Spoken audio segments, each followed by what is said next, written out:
I think probably the most common mistake I see with hand planing is, frankly, losing control of the plane and putting too much pressure at the end of the planing pass.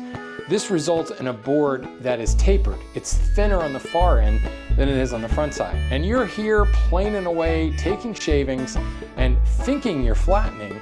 And sometimes you're creating a bow or a convexity in the surface, but most of the time you're creating this tapered effect. You flatten the board out, you flip it over, you're trying to parallel the other side, and you suddenly realize you've got this wedge shape.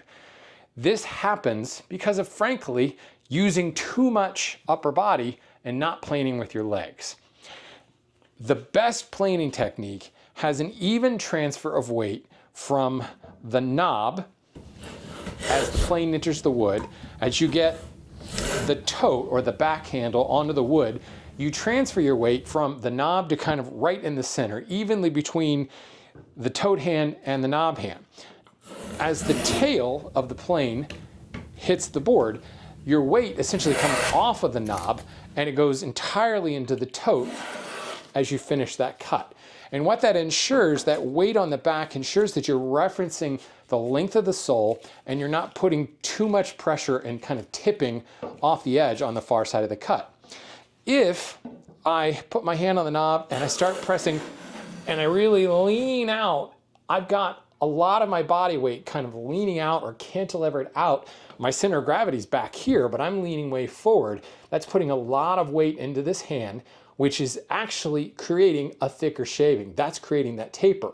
Moreover, when you come off the end of the board, a lot of times the plane has a tendency to kind of rock and do that. And you might not think that's a big deal. Certainly you're kind of chamfering the edge, but that movement is kind of telegraphing the larger issue of creating that taper. So one thing I would tell people to do is, instead of grabbing the knob in your fist, use it in a fingertip grip. And it's a lot harder to put a bunch of weight on the plane with just your fingers. That's going to help a lot.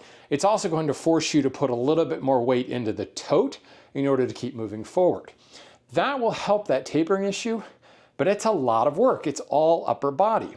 One of the reasons we build our hand planing workbenches to not be super, super high, to be, in my case, about palms. When I stand next to it, I can put my palm flat on the bench, and that's a perfect height for me, because planing is really all about footwork. And instead of extending my body out like this and using all my shoulders, I want to try to keep the plane cocked, my elbow cocked and right up against my body. That allows me to use my core, it allows me to use my legs, all those stronger muscles. It'll prevent you wearing yourself out, and it's going to ensure that you've got fantastic weight transfer and planing technique.